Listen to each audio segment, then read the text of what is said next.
Hi everyone, welcome to Neethu's classroom. ഇന്നത്തെ വീഡിയോയിൽ നമ്മൾ ഡിസ്കസ് ചെയ്യുന്നത് 9ാം ക്ലാസ് ബയോളജിയിലെ ടു ലൈഫ് പ്രോസസ്സസ് എന്ന് പറയുന്ന ഒന്നാമത്തെ ചാപ്റ്ററാണ്. ഇത് ഞാൻ 9ാം ക്ലാസ്സിന് വേണ്ടി ചെയ്യുന്ന ആദ്യത്തെ വീഡിയോ ആണ്. അതേപോലെ തന്നെ നിങ്ങൾ എൻ്റെ ചാനൽ ആദ്യമായിട്ടായിരിക്കും കാണുന്നത്. സോ നിങ്ങൾക്ക് വീഡിയോ കണ്ടിട്ട് ഇഷ്ടപ്പെടുകയാണെങ്കിൽ തീർച്ചയായിട്ടും നിങ്ങളുടെ കമൻസ് അറിയിക്കണം. ഓക്കെ, അപ്പോൾ നിങ്ങളുടെ അഭിപ്രായങ്ങൾക്കനുസരിച്ച് കൂടുതൽ ക്ലാസ്സുകൾ ഇൻക്ലൂഡ് ചെയ്യാമെന്നാണ് ഞാൻ വിചാരിക്കുന്നത്. ബയോളജിയുടെ ഒരു പ്രത്യേകതയായിട്ട് എനിക്ക് തോന്നിയിട്ടുള്ളത് ടെക്സ്റ്റ് വളരെ ഇമ്പോർട്ടൻ്റ് ആണ്. അതായത് ഫുൾ ചാപ്റ്റർ നമ്മൾ തീർച്ചയായിട്ടും വായിച്ചു അതിൽ ഓരോ സെൻറ്റൻസിലൂടെയും നമ്മൾ കടന്നു പോയിരിക്കണം. ഏതൊരു സെൻറ്റൻസിൽ നിന്നും അറ്റ്ലീസ്റ്റ് ഒരു 1 വേർഡ് ക്വസ്റ്റ്യൻ എങ്കിലും എടുക്കാൻ പറ്റും എന്നുള്ളതാണ് ബയോളജിയുടെ പ്രത്യേകത. അതുകൊണ്ട് തന്നെ ടെക്സ്റ്റ് ഫുള്ളായിട്ട് നിങ്ങൾ കവർ ചെയ്തിരിക്കണം എന്നുള്ളത് നിർബന്ധമാണ്. സോ എൻ്റെ ക്ലാസ്സുകളിൽ ഞാൻ ഇൻക്ലൂഡ് ചെയ്യാറ് നമ്മുടെ ടെക്സ്റ്റ് മൊത്തത്തിൽ വായിച്ചിട്ട് അതിൻ്റെ ഒരു ഡീറ്റെയിൽ ആയിട്ട് റിവൈസ് ചെയ്യുന്ന പോലെയാണ് നമ്മൾ ചെയ്യാറുള്ളത് എല്ലാ വീഡിയോയിലും. സോ അതുപോലെ തന്നെ ഈ വീഡിയോയും ചെയ്യാമെന്നാണ് ഞാൻ വിചാരിക്കുന്നത്. ചാപ്റ്റർ കുറച്ച് വലുതായത് കൊണ്ട് തന്നെ അൺവാണ്ടഡ് ആയിട്ടുള്ള ചില പോർഷൻസൊക്കെ നമുക്ക് ഒഴിവാക്കാം. പക്ഷേ പോയിൻറ്റ്സ് വരുന്ന എല്ലാ ഡീറ്റെയിൽസും പറഞ്ഞു പോകുന്ന രീതിയിലായിരിക്കും ഞാൻ ക്ലാസ് എടുക്കുന്നത്.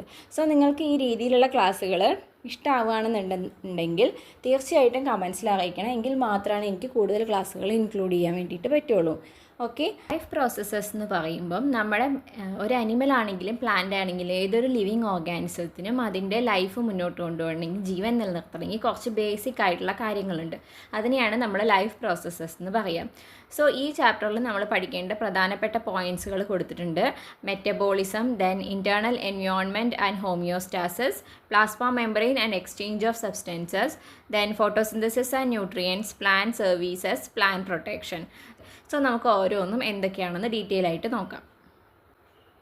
ആദ്യം തന്നെ 2 ബാക്ടീരിയാസിൻ്റെ കോൺവെർസേഷൻ കൊടുത്തിട്ടുണ്ട്. You are the duplicate, I am the original.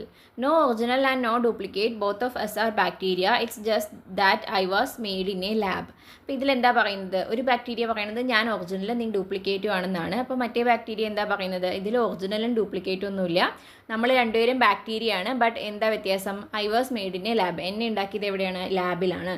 So ഒരു ബാക്ടീരിയനെയൊക്കെ ലാബിൽ ഉണ്ടാക്കാൻ വേണ്ടിയിട്ട് പറ്റുമോ? ലൈഫ് നമുക്ക് ആർട്ടിഫിഷ്യലായിട്ട് ക്രിയേറ്റ് ചെയ്യാൻ പറ്റുമോ? അതായത് 21st സെഞ്ച്വറി വരെ സയൻസ് നേരിട്ടുകൊണ്ടിരുന്ന വലിയൊരു ചോദ്യമായിരുന്നു ഇത് എന്നുള്ളത്. അതായത് ലൈഫിന് നമുക്ക് ആർട്ടിഫിഷ്യലായിട്ട് ക്രിയേറ്റ് ചെയ്യാൻ പറ്റുമോ എന്നുള്ളത്. അങ്ങനെ after continuous effort the first artificial bacteria become A reality through genetic engineering. പക്ഷേ ജനറ്റിക് എഞ്ചിനീയറിങ്ങിൻ്റെ സാധ്യതകൾ ഉപയോഗിച്ചിട്ട് അതും എന്ത് ചെയ്യാൻ പറ്റിയിട്ടുണ്ട്? ഈ 21ാം നൂറ്റാണ്ടിൽ നമുക്ക് അതും ചെയ്തെടുക്കാൻ വേണ്ടിയിട്ട് പറ്റിയിട്ടുണ്ട്. എവിടെയാണത് സംഭവിച്ചത്?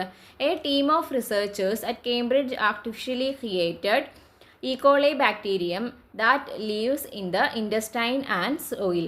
അപ്പോൾ കേംബ്രിഡ്ജ് യൂണിവേഴ്സിറ്റിയിലെ റിസർച്ചേഴ്സ് ഏത് ബാക്ടീരിയനാണ്? ഈ കോളൈ എന്ന് പറയുന്ന ബാക്ടീരിയനെ ആർട്ടിഫിഷ്യലായിട്ട് ക്രിയേറ്റ് ചെയ്തു. Even though at a slow pace the artificial bacteria can grow and divide itself. അങ്ങനെ ഉണ്ടാക്കിയെടുത്ത ബാക്ടീരിയയ്ക്ക് എന്ത് ചെയ്യാൻ പറ്റും? ഗ്രോ ചെയ്യാനും അതിനെ ഡിവൈഡ് ചെയ്ത് നെക്സ്റ്റ് ജനറേഷൻ ഉണ്ടാവാൻ വേണ്ടിയിട്ടും പറ്റും എന്നുള്ളതാണ് അതിൻ്റെ പ്രത്യേകത. ഓക്കെ, സോ എന്ത് ചെയ്യാൻ പറ്റുന്നുണ്ട്? നമ്മുടെ സയൻസിൻ്റെ വളർച്ച കാരണം നമുക്കൊരു ആർട്ടിഫിഷ്യലായിട്ടൊരു ബാക്ടീരിയനെ ഉണ്ടാക്കിയെടുക്കാൻ വരെ പറ്റിയിട്ടുണ്ട്. സോ ഇതെന്ന് പറയുന്നത് നമ്മുടെ സയൻറ്റിഫിക് വേൾഡിൽ തന്നെ വലിയൊരു അച്ചീവ്മെൻ്റ് ആണ്. ദെൻ സെക്കൻഡ് പാരഗ്രാഫ് നോക്കൂ. Movement, response, respiration, growth, reproduction etcetera are the science of life.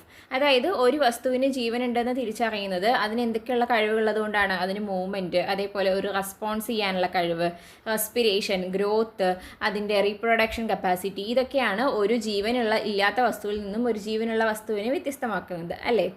You know that cell is the basic structure and fundamental unit of life. The chemical reactions essential for the existence of life mainly take place inside the cell.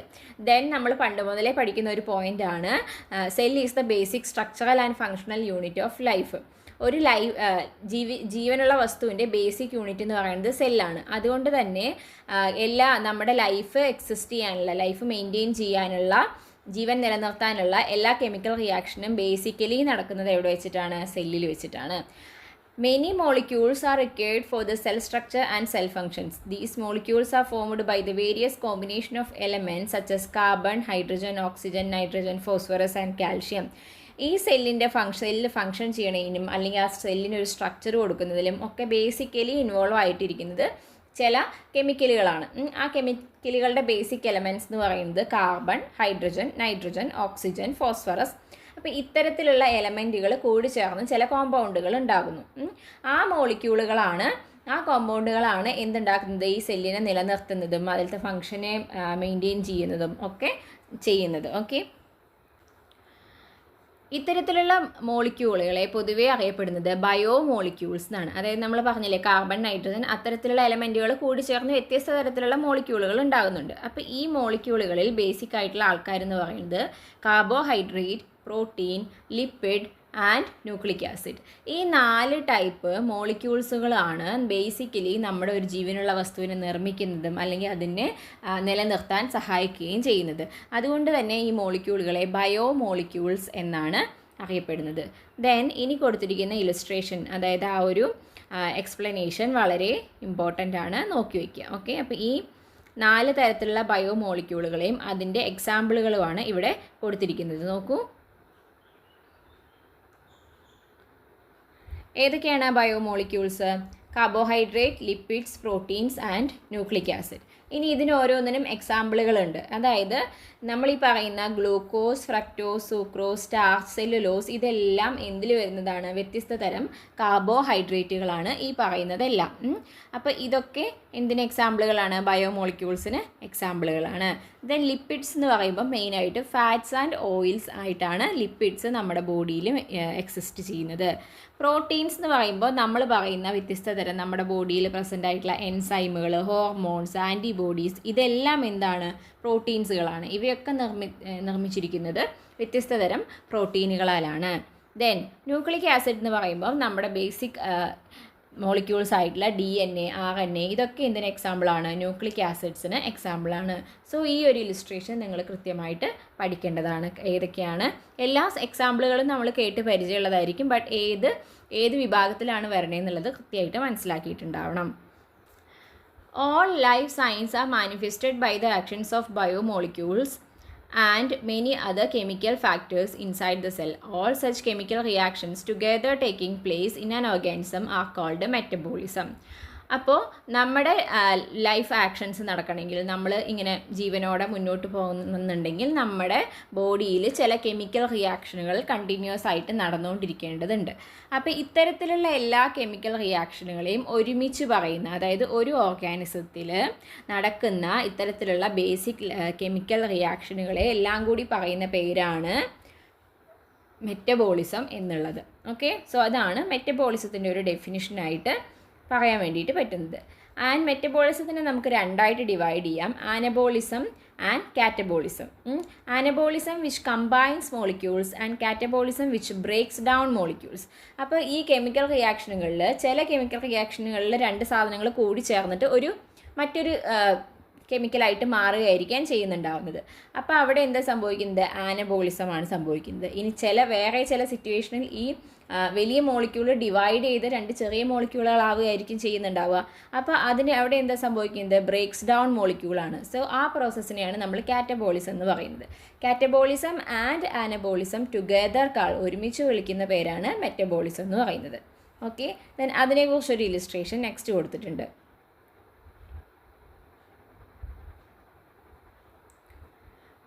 നോക്കൂ, അപ്പോൾ നമുക്ക് എങ്ങനെ ചെയ്യാം? Metabolism can be divided into anabolism and catabolism. Then anabolism എന്ന് പറയുന്നത് എന്താണ്? എക്സാമ്പിളാണ് കൊടുത്തിരിക്കുന്നത്. താഴെ 2 എക്സാമ്പിൾ കൊടുത്തിരിക്കുന്നത് നോക്കൂ. Plant synthesis glucose using carbon dioxide and water. അപ്പോൾ പ്ലാന്റ്സ് എന്ത് ചെയ്യുന്നു? കാർബൺ ഡൈ ഓക്സൈഡും വാട്ടറിൽ നിന്നും കൂട്ടിച്ചേർത്തിട്ട് എന്ത് നിർമ്മിക്കുന്നു? ഗ്ലൂക്കോസ് നിർമ്മിക്കുന്നു. അപ്പോൾ അവിടെ ഒരു സിന്തസിസ് ആണ് നടക്കുന്നത്. സോ നമുക്ക് മുകളിൽ എന്ത് എഴുതാം? സിന്തസിസ് ഓഫ് ഗ്ലൂക്കോസ് എഴുതാം. അപ്പോൾ അതൊരു ആനബോളിക് ആക്ടിവിറ്റിയാണ്. ദെൻ ഇപ്പുറത്ത് നോക്കൂ, protein breaks down into amino acid. പ്രോട്ടീൻസിനെ എന്താക്കി മാറ്റാണ്? കട്ട് ചെയ്ത് പീസാക്കി എന്താക്കി മാറ്റുന്നു? അമിനോ ആസിഡ് ആക്കി മാറ്റാണ് ചെയ്യുന്നത്. അപ്പോൾ അവിടെ എന്ത് സംഭവിക്കുന്നു? ബ്രേക്കിംഗ് ഡൗൺ ഓഫ് പ്രോട്ടീൻസ് ആണ്. ബ്രേക്കിംഗ് ഡൗൺ എന്ന് പറയുമ്പോൾ അവിടെ എന്താ സംഭവിക്കുന്നത്? കാറ്റബോളിസം ആണ് നടക്കുന്നത്. ഓക്കെ, ദെൻ അതിൻ്റെ താഴെ കൊടുത്തിരിക്കുന്ന പോയിന്റ്സ് നോക്കൂ. Biomolecule such as enzymes and hormones are also formed inside the cell to regulate the help of to regulate and help metabolism. ഇനി ഈ മെറ്റബോളിക് ആക്ടിവിറ്റീസ് നടക്കുമ്പോൾ അതിനെ എന്ത് ചെയ്യണം, അതൊരു കൺട്രോളിലായിട്ട് വേണം നടക്കാൻ, അല്ലേ? അങ്ങനെ കൺട്രോൾ ചെയ്യാൻ സഹായിക്കുന്ന ആൾക്കാരാണ് എൻസൈംസും ഹോർമോൺസും. ഈ എൻസൈംസും ഹോർമോൺസും എന്ത് തന്നെയാണ്? ബയോമോളിക്യൂൾസ് തന്നെയാണ്. അത് നമ്മൾ നേരത്തെ എക്സാമ്പിളുകളിൽ കണ്ടതാണ്. ഓക്കെ, സോ ഇനി എൻസൈംസ് ആൻഡ് ഹോർമോൺസിൻ്റെ പ്രത്യേകതകൾ എന്തൊക്കെയാണെന്ന് നോക്കാം. Enzymes are molecules which help to speed up the countless chemical reactions that takes place in organisms every moment. Most enzymes are proteins. Salivary amylase present in saliva and pepsin present in gastric juice are examples for enzymes. അപ്പോൾ enzymes എന്ന് പറയുന്നത്, അപ്പോൾ നമ്മുടെ ബോഡിയിൽ ഓരോ സെക്കൻഡിലും എന്ത് നടന്നുകൊണ്ടിരിക്കുകയാണ്? ഒരുപാട് കെമിക്കൽ റിയാക്ഷൻസ് നടന്നുകൊണ്ടിരിക്കുകയാണ്. അപ്പോൾ ഇതിനെയൊക്കെ സ്പീഡപ്പ് ചെയ്യാനും അതിനെയൊക്കെ കൺട്രോൾ ചെയ്യാനും കഴിയുന്ന ആൾക്കാരാണ് എൻസൈംസ് എന്ന് പറയുന്നത്. അതായത് നമ്മൾ ഒരുപാട് എൻസൈമുകൾ പഠിച്ചിട്ടുണ്ട്. ഫോർ എക്സാമ്പിൾ, നമ്മുടെ ഡൈജസ്റ്റീവ് സിസ്റ്റത്തിൽ വരുന്ന രണ്ടാൾക്കാരാണ് സലൈവറി അമിലേസും അതുപോലെ തന്നെ പെപ്സിനും. സലൈവറി അമിലേസ് നമ്മുടെ സലൈവയിൽ, വായിലുള്ള ഉമിനീരിലുള്ളതാണ് സലൈവറി അമിലേസ്. അതും എന്തിനു സഹായിക്കുന്നതാണ്? നമ്മുടെ ഡൈജഷൻ്റെ തുടക്കത്തിൽ സഹായിക്കുന്നതാണ്. അതുപോലെ ഗ്യാസ്ട്രിക് ജ്യൂസിൽ, വയറ്റിൻ്റെ ഉള്ളിലുള്ള സ്റ്റൊമക്കിൽ ഉണ്ടാവുന്നതാണ് ഏത്? പെപ്സിൻ എന്ന് പറയുന്നത്. അതും എന്തിനു ഹെൽപ്പ് ചെയ്യുന്നതാണ്? ഡൈജസ്റ്റീവ് പ്രോസസ്സിൽ വരുന്ന ഒരു എൻസൈമാണ്. അതേപോലെ ഹോർമോൺസ് എന്ന് പറയുന്നതാണെങ്കിലോ, hormones are chemical molecules that regulate and coordinate biological process. അപ്പോൾ എൻസൈംസിനെ പോലെ തന്നെ പ്രവർത്തിക്കുന്ന മറ്റു ആൾക്കാരാണ് ഹോർമോൺസ് എന്ന് പറയുന്നത്. ഇതേപോലെ നമ്മുടെ ബോഡിയിൽ നടക്കുന്ന ആക്ടിവിറ്റീസിനെ കോർഡിനേറ്റ് ചെയ്യാനും, അതായത് എപ്പോൾ എവിടെ എങ്ങനെ നടക്കണം എന്നുള്ളത് തീരുമാനിക്കാനും അതുപോലെ അതിനെ നിയന്ത്രിക്കാനും ഒക്കെ കഴിവുള്ള ആൾക്കാരാണ് ഹോർമോൺസ് എന്ന് പറയുന്നത്. These are produced by various endocrine glands. Then testosterone, estrogen, progesterone that control the function of sex organs are examples for hormones. അപ്പോൾ ഈ ഹോർമോൺസ് പ്രൊഡ്യൂസ് ചെയ്യുന്നത് ആൾക്കാരെയാണ് നമ്മൾ എന്ത് പറയുക? ഗ്ലാൻസ് എന്ന് പറയുന്നത്. വേരിയസ് എൻഡോക്രൈൻ ഗ്ലാൻസ് ആണ് ഓരോ ഹോർമോൺസും പ്രൊഡ്യൂസ് ചെയ്യുന്നത്. അതിനുള്ള എക്സാമ്പിൾസ് ആയിട്ട് സെക്സ് ഹോർമോൺസിൻ്റെ, അതായത് മെയിൽസിലെ ഫീമെയിൽസിലെ സെക്സ് ഓർഗൻസിൻ്റെ ഫംഗ്ഷൻ കൺട്രോൾ ചെയ്യുന്ന സെക്സ് ഹോർമോൺസിൻ്റെ പേരുകൾ കൊടുത്തിട്ടുണ്ട്.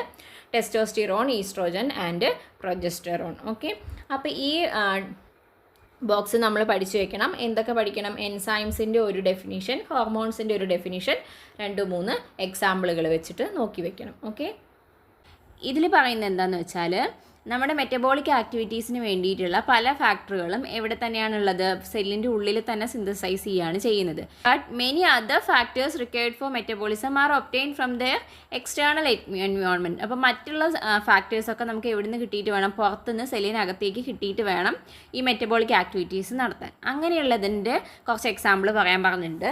അതിന് നമുക്ക് പറയാൻ പറ്റുന്നതാണ് oxygen, water, carbon dioxide, then different nutritions, അതായത് ഇപ്പോൾ വൈറ്റമിൻസ്, മിനറൽസ്, അങ്ങനെയുള്ള കാര്യങ്ങളൊക്കെ ഉണ്ടല്ലോ നമുക്ക് ഭക്ഷണത്തിലൂടെയൊക്കെ നമ്മുടെ ശരീരത്തിലേക്ക് എത്തിച്ചേരുന്നത്. അപ്പോൾ ഈ സാധനങ്ങളൊക്കെ മെറ്റബോളിക് ആക്ടിവിറ്റിയിൽ ഇമ്പോർട്ടൻ്റ് ആണ്. അപ്പോൾ ഇതിനെയൊക്കെ നമ്മൾ പുറത്തുനിന്ന്, ഇപ്പം ഓക്സിജൻ ആണെങ്കിൽ നമ്മൾ എന്ത് ചെയ്യുന്നു? അതിനെ ഇൻഹെയിൽ ചെയ്യുന്നു, അല്ലേ? ഈ ഇൻഹെയിൽ ചെയ്യുന്ന ഓക്സിജൻ എവിടെ എത്തണം? മെറ്റബോളിക് ആക്ടിവിറ്റീസ് നടക്കുന്നത് സെല്ലിനകത്താണ്. അപ്പോൾ ഈ ഓക്സിജൻ ആണെങ്കിലും, ഇനി പ്ലാന്റ് സെൽസിൻ്റെ കാര്യമാണെങ്കിൽ ഫോട്ടോസിന്തസിന് എന്താവശ്യമുണ്ട്? കാർബൺ ഡൈ ഓക്സൈഡ് ആവശ്യമുണ്ട്. അപ്പോൾ ഇതൊക്കെ എവിടെ എത്തിച്ചേരണം? സെല്ലിൻ്റെ ഉള്ളിലേക്ക് എത്തിച്ചേരണം. എങ്ങനെയാണ്? ദെൻ ഇനി നമ്മൾ നോക്കാൻ പോകുന്ന ക്വസ്റ്റ്യൻ ആണ്, എങ്ങനെയാണ് ഈ സബ്സ്റ്റൻസുകൾ എക്സ്റ്റേണൽ എൻവയോൺമെൻറ്റിൽ നിന്നും സെല്ലിൻ്റെ ഉള്ളിലേക്ക് എത്തിച്ചേരുന്നത്? അതിന് ഓരോ ടൈപ്പ് ഓർഗാനിസത്തിനും വ്യത്യസ്തമായ മെത്തേഡ്സ് ഉണ്ട്. അതായത് ഇതിൽ അമീബയുടെ കാര്യം പറയുന്നുണ്ട്, അനിമൽസിൻ്റെ, പ്ലാന്റ്സിൻ്റെ ഒക്കെ കാര്യം പറയുന്നുണ്ട്. സോ നമ്മൾ അമീബയുടെ കാര്യം പറയുകയാണെങ്കിൽ, അമീബ എങ്ങനെയാണ് ഒരു പ്രേനെ, അതായത് അതിൻ്റെ ഒരു ഭക്ഷണം എങ്ങനെയാണ് അത് ക്യാപ്ചർ ചെയ്യണേ എന്നുള്ളത് ഇതിനു മുമ്പ് നിങ്ങൾ പഠിച്ചിട്ടുണ്ടാവും ചെറിയ ക്ലാസ്സിൽ, അല്ലേ? അതായത് അമീബയുടെ സെല്ല് നോക്കൂ. അമീബ എന്ന് പറയുന്നത് ഒരു യൂണിസെല്ലുലാർ ഓർഗാനിസമാണ്. അതായത് വളരെ സിമ്പിളായിട്ടുള്ള ഒറ്റ സെല്ല് മാത്രമേ അതിൻ്റെ ബോഡിയിലുള്ളൂ. അപ്പോൾ അത്രയും ഒരു സിമ്പിളായിട്ടുള്ള സ്ട്രക്ചറിൽ എങ്ങനെയാണ് ഈ കാര്യം നടക്കുന്നതെന്ന് നോക്കാം. ഇനി അപ്പോൾ എക്സ്റ്റേണൽ എൻവയോൺമെൻറ്റ് എവിടെയാണെന്ന് അതിൽ കാണിച്ചിരിക്കുന്നുണ്ടല്ലോ, സെല്ലാണ് അതിൻ്റെ ബോഡി, അതിന് പുറമെയുള്ള ഭാഗത്തിനെയാണ് എക്സ്റ്റേണൽ എൻവയോൺമെൻറ്റ് എന്ന് പറയുന്നത്. അതായത് ഇതിലാണെങ്കിൽ, അമീബയുടെ കേസിലാണെങ്കിൽ എക്സ്റ്റേണൽ എൻവയോൺമെൻറ്റിലുള്ള ഒരു വസ്തു എന്ത് ചെയ്യുന്നു? ഇൻറ്റേർണൽ എൻവയോൺമെൻറ്റിലേക്ക്, അതായത് സൈറ്റോപ്ലാസത്തിൻ്റെ ഉള്ളിലേക്ക് സെൽ മെമ്പറൈൻ വഴി എന്ത് ചെയ്യുക? അതിൻ്റെ ഉള്ളിലേക്ക് കയറുകയാണ് ചെയ്യുക. സോ അതെങ്ങനെയാണെന്നുള്ളതിൻ്റെ ഒരു ഡിസ്ക്രിപ്ഷൻ ഞാനിവിടെ കൊടുക്കാം. നോക്കി ഈ പിക്ചറിൽ നിങ്ങൾക്കത് കണ്ടാൽ മനസ്സിലാവും എങ്ങനെയാണ് അതിൻ്റെ ഉള്ളിലേക്ക് എൻട്രി ചെയ്യണമെന്നുള്ളത്. ഓക്കെ, സോ അത് സെൽ മെമ്പറൈനെ പാസ് ചെയ്തിട്ട് ഉള്ളിലേക്ക് കയറുകയാണ് ചെയ്യുന്നത്. ദെൻ അനിമൽസിൻ്റെ കേസ് നോക്കുകയാണെങ്കിലോ, അനിമൽ സെല്ല് നോക്കൂ. Substances received from the external environment undergo സെർട്ടെയിൻ changes and reach the extra cellular fluid. From there it enters the cytoplasm through the cell membrane. അപ്പോൾ അനിമൽസിൻ്റെ ബോഡിയിൽ ഇങ്ങനെയാണ് ഉണ്ടാവുക. നോക്കൂ, സെല്ലുകൾ അറേഞ്ച് ചെയ്തിരിക്കുന്നു. ദെൻ അതിൻ്റെ ചുറ്റും ഒരു ഫ്ലൂയിഡായിട്ട് കാണുന്ന ഭാഗമാണ് എക്സ്ട്രാ സെല്ലുലാർ ഫ്ലൂയിഡ്. അതായത് സെല്ലുകളുടെ ഇടയിലുള്ള ഗ്യാപ്പിൽ ഒരു ഫ്ലൂയിഡ് നിറഞ്ഞു നിൽക്കുന്നു. അതിനെ പറയുന്ന പേരാണ് എക്സ്ട്രാ സെല്ലുലാർ ഫ്ലൂയിഡ് എന്ന് പറയുന്നത്. അപ്പോൾ ഈ ഫ്ലൂയിഡിലൂടെ ഇപ്പം നമ്മൾ എന്ത് സംഭവിക്കുന്നു, നമ്മളിപ്പം ഭക്ഷണം കഴിക്കുന്നു, ഭക്ഷണം കഴിച്ചിട്ട് നമ്മുടെ അത് ഡൈജഷൻ നടക്കുന്നു ആൻഡ് അതിലുള്ള നമ്മുടെ ബോഡിക്ക് ആവശ്യമായുള്ള കമ്പോണൻസ് എല്ലാം ബ്ലഡിലേക്ക് അബ്സോർബ് ചെയ്യപ്പെടുന്നു. ദെൻ ബ്ലഡ് വെസൽസ് വഴിയിട്ട് അത് നമ്മുടെ ബോഡിയിൽ എല്ലായിടത്തും സർക്കുലേറ്റ് ചെയ്തെത്തുന്നു.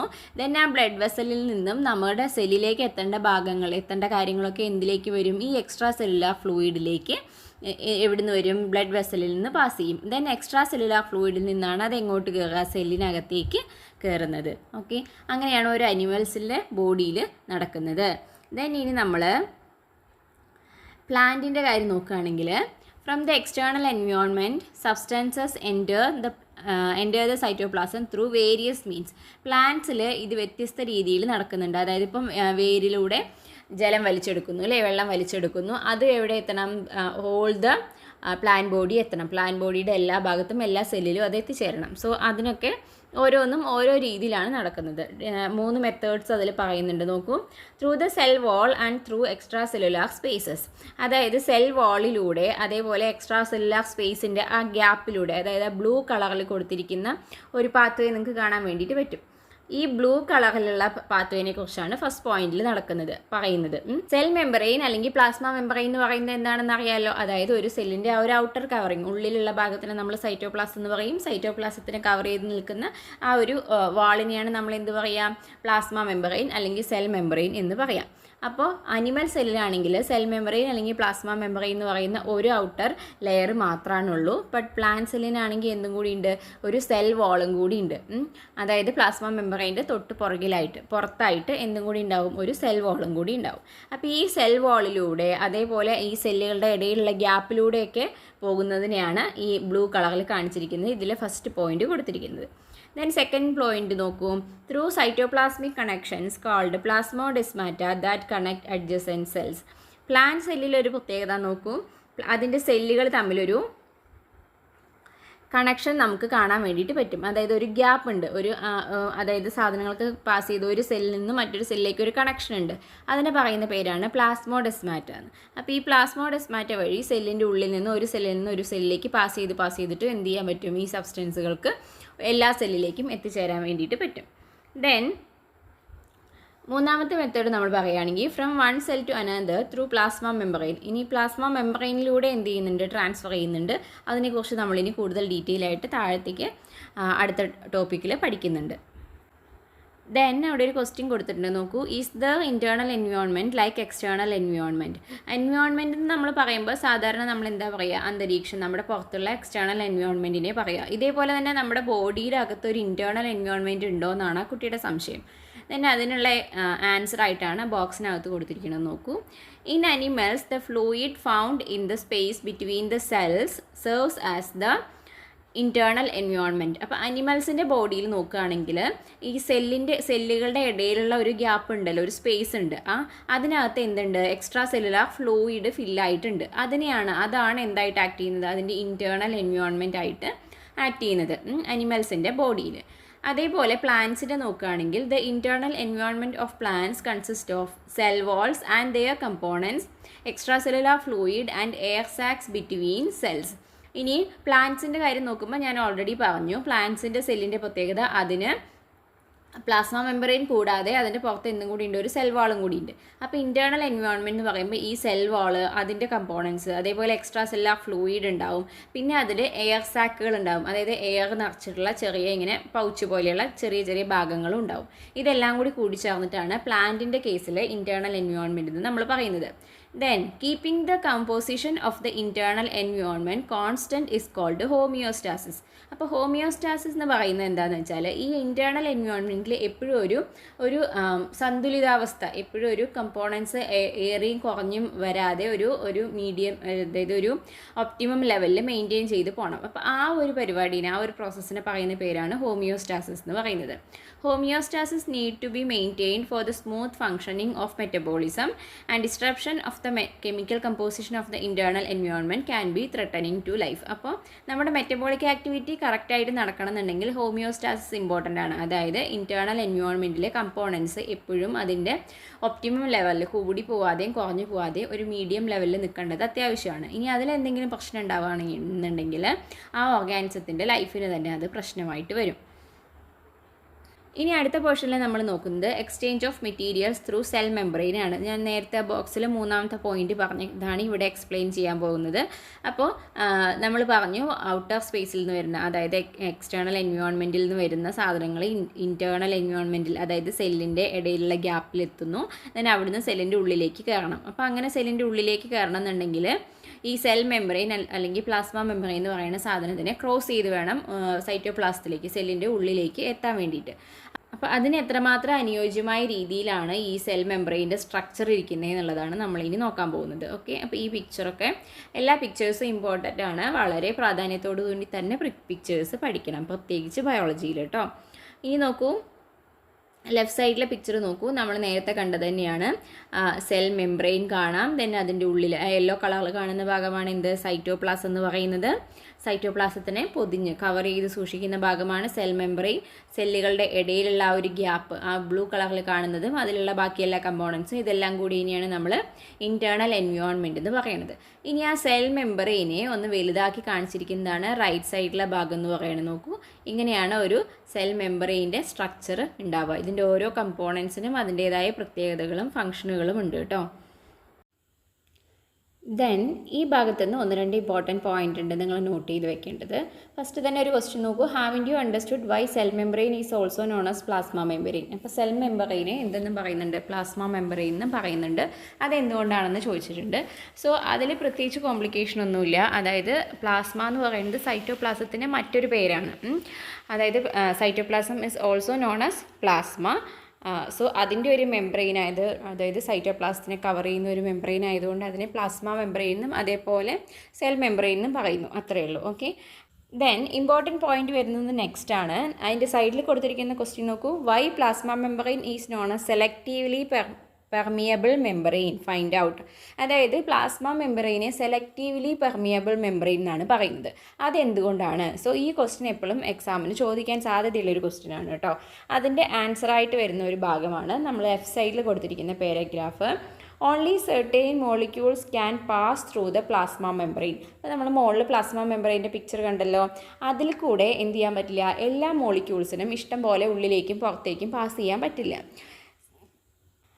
ചില പ്രത്യേകതരം മോളിക്യൂൾസിന് മാത്രമാണ് സെല്ലിൻ്റെ ഉള്ളിലേക്ക് കയറാനും അതേപോലെ സെല്ലിൽ നിന്ന് പുറത്തേക്ക് വരാനുമുള്ള എന്ത് പറ്റുള്ളൂ, സെൽ മെംബ്രെയിനിൽ കൂടെ പാസ് ചെയ്യാൻ പറ്റുള്ളൂ. അതുകൊണ്ടാണ് അതിനെ എന്ത് പറയുന്നത്, സെലക്റ്റീവ്ലി പെർമിയബിൾ മെംബ്രെയിൻ എന്ന് പറയുന്നത്.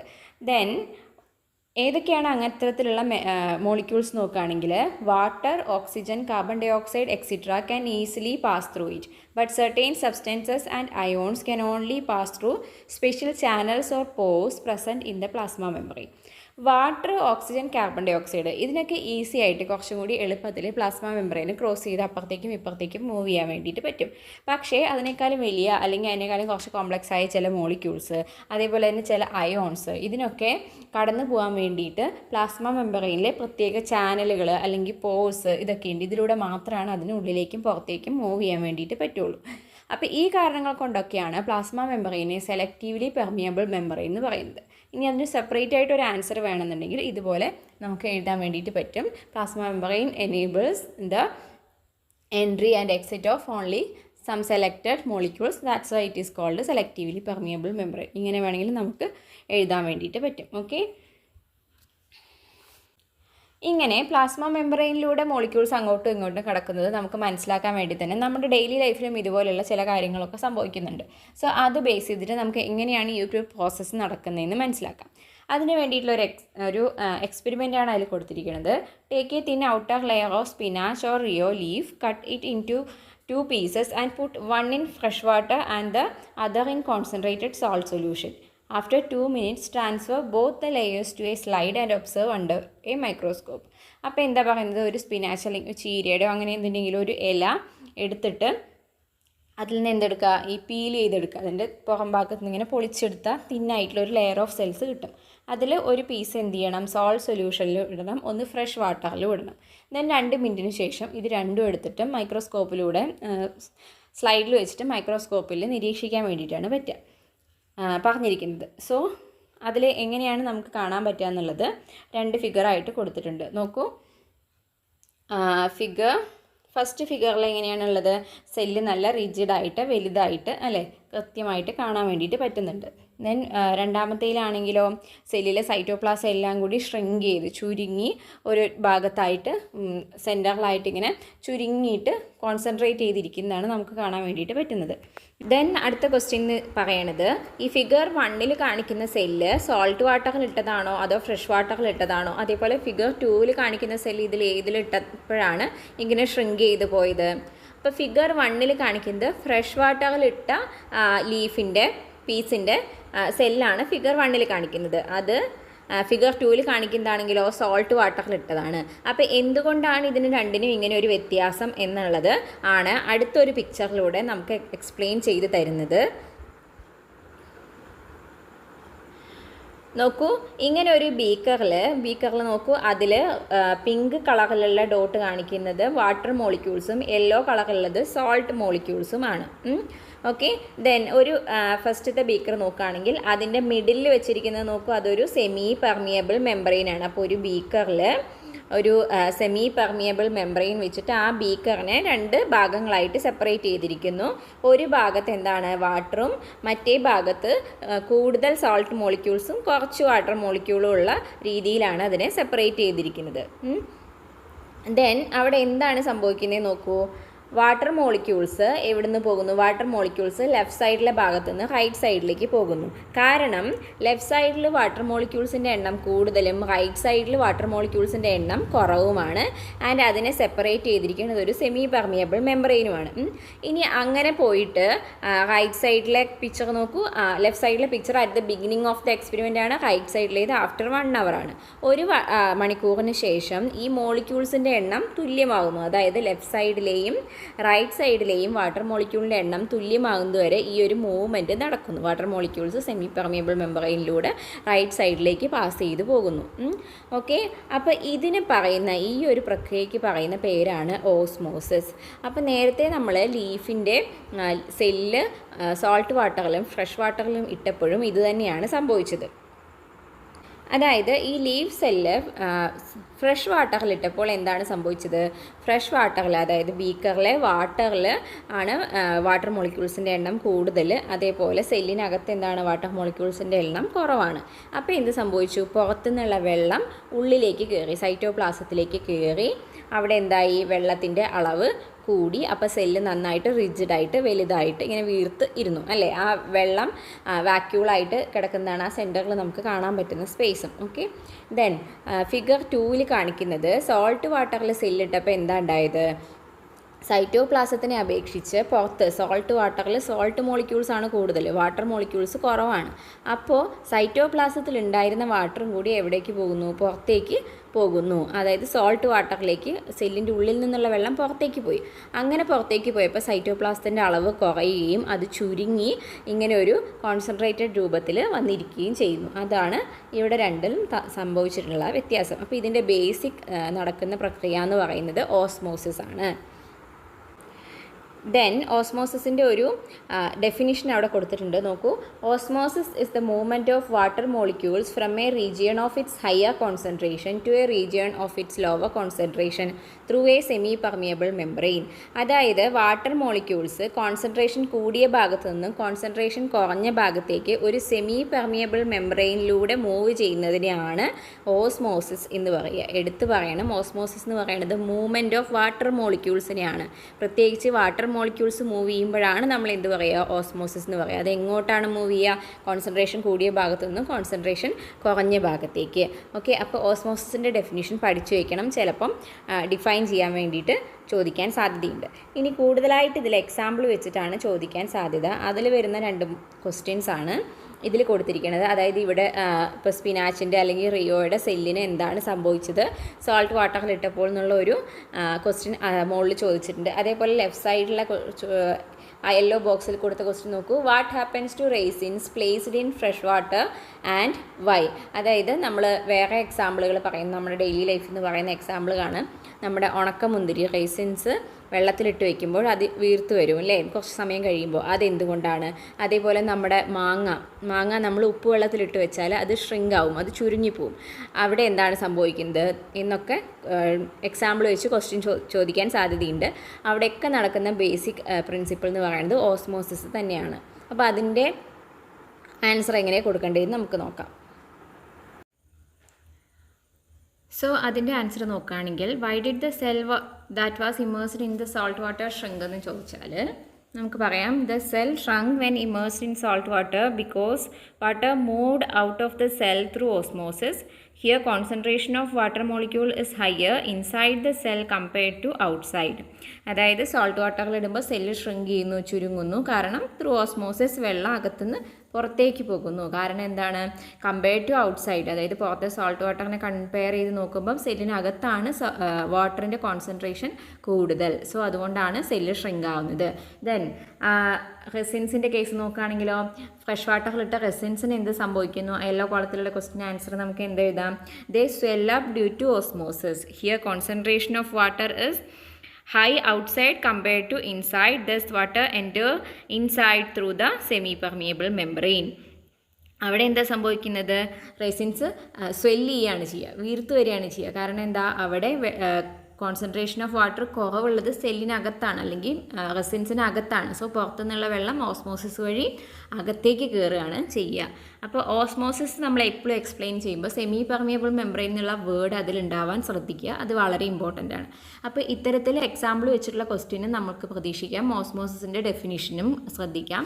അതേപോലെ തന്നെ മുകളിലുള്ള പിക്ചറും എന്ത് ചെയ്യാം, ഒന്ന് നോക്കി വയ്ക്കുന്നത് നല്ലതായിരിക്കും. അപ്പോൾ മാർക്കിനനുസരിച്ചിട്ട് അത് വരച്ചിട്ടും കൂടി കൊടുത്താൽ വളരെ ക്ലിയർ ആയിരിക്കും. ഓക്കെ, അപ്പോൾ വാട്ടറിൻ്റെ മൂവ്മെൻറ്റിനെ കുറിച്ച് നമ്മൾ ഡീറ്റെയിൽ ആയിട്ട് തന്നെ ഡിസ്കസ് ചെയ്തു. ഇനി വാട്ടർ അല്ലാതെ വേറെ പല മോളിക്യൂൾസിനും ഇതുപോലെ പുറത്തേക്കും അകത്തേക്കും ഒക്കെ പോവേണ്ടതുണ്ട്. അതിൻ്റെ പ്രോസസ്സ് എന്താണ്, അവിടെ എന്താ നടക്കുന്നത് എന്നുള്ളത് കുറച്ച് ഡീറ്റെയിൽ ആയിട്ട് പറയാനുണ്ട്. അപ്പോൾ നമുക്കത് അടുത്ത പാർട്ടിൽ ഡിസ്കസ് ചെയ്യാം. ക്ലാസ്സിനെ കുറിച്ചുള്ള അഭിപ്രായങ്ങളും നിർദ്ദേശങ്ങളും എന്തായാലും കമൻസിൽ അറിയിക്കണേ. അതായത് നിങ്ങൾക്ക് ഡീറ്റെയിൽ ആയിട്ടുള്ള ക്ലാസ് ആണോ അതോ ഷോർട്ടായിട്ടുള്ള ക്ലാസ് ആണോ ഇഷ്ടം, അതേപോലെ ക്ലാസ് നിങ്ങൾക്ക് യൂസ്ഫുൾ ആകുന്നുണ്ടോ, അങ്ങനെയുള്ള എല്ലാ അഭിപ്രായങ്ങളും കമൻസിൽ അറിയിക്കാൻ ശ്രമിക്കണം. എങ്കിൽ മാത്രമാണ് എനിക്ക് ബെറ്ററായിട്ട് നെക്സ്റ്റ് ക്ലാസ് ഇടാൻ വേണ്ടിയിട്ട് പറ്റുള്ളൂ. വീഡിയോ ഇഷ്ടമാവുകയാണെങ്കിൽ ലൈക്ക് ചെയ്യാനും നിങ്ങളുടെ ഫ്രണ്ട്സിനൊക്കെ ഷെയർ ചെയ്ത് കൊടുക്കാനും അതേപോലെ തന്നെ നമ്മുടെ ചാനൽ ഒന്ന് സബ്സ്ക്രൈബ് ചെയ്യാനും ശ്രമിക്കണം. അപ്പോൾ അടുത്ത വീഡിയോയിൽ കാണാം. അതുവരെ bye. Thank you for watching.